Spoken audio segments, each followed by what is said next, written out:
Guys, welcome back to the channel after the weekend. So last week we have started with the treatment part of skin squamous cell carcinoma. So we'll be continuing that. So last week we have seen कि जो लीशन unresponsive रहेंगे topical 2% 5FU से उनको excision करना पड़ेगा with 5 mm of margin, और एक चीज़ और फ्रोज़न सेक्शन असेसमेंट भी होना नेसेसरी है। और अगर फ्री फ्रॉम ट्यूमर है और ट्यूमर थिकनेस 4 mm लेस है तो फर्दर एक्सक्यूशन नहीं रिक्वायर्ड है।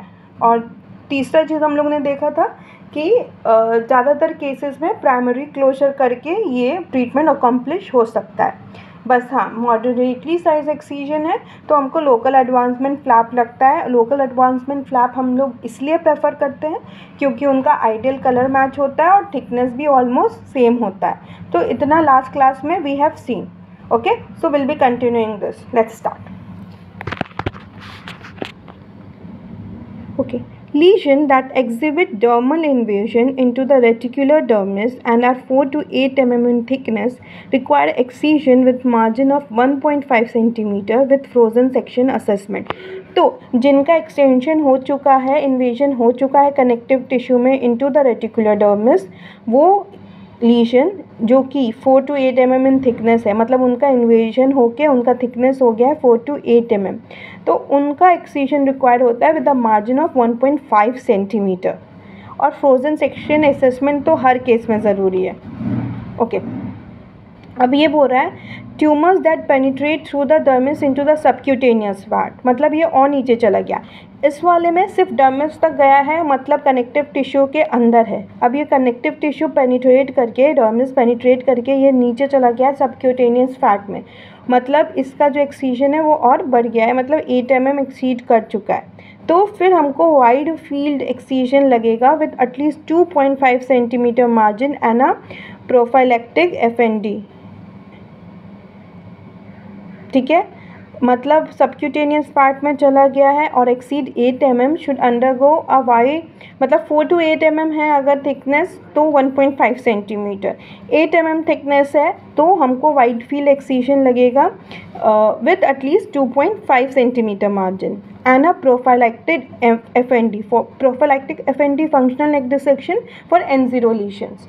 Okay, now if the clinical evidence of lymph node involvement, अगर लिम्फ नोड इन्वॉल्वमेंट हम लोग का है तो फिर हम लोग को फंक्शनल नेक डिसेक्शन लगेगा फॉर N1 और a type of radical neck dissection for N2 और N3।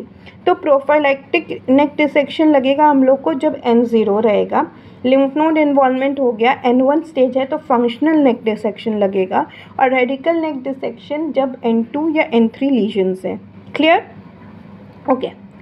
Large excisions such as these usually require myocutaneous और free vascular flap। अब ये लार्ज है, मतलब वो 8 mm थिकनेस है जिनका हम लोग 2.5 सेंटीमीटर मार्जिन्स लिए हैं, और N2 N3 इन्वॉल्वमेंट है, तो हमको जो फ्लैप लगेगा वो लगेगा मायोक्यूटेनियस और free vascular flap.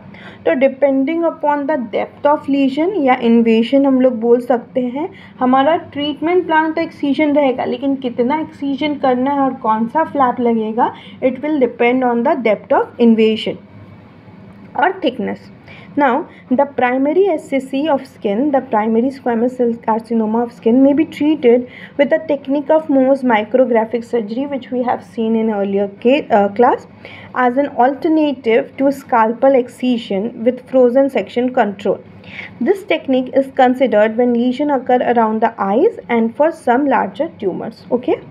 Now coming to prognosis and follow-up, isolated skin squamous cell carcinoma from sun-damaged skin have a 95% cure rate.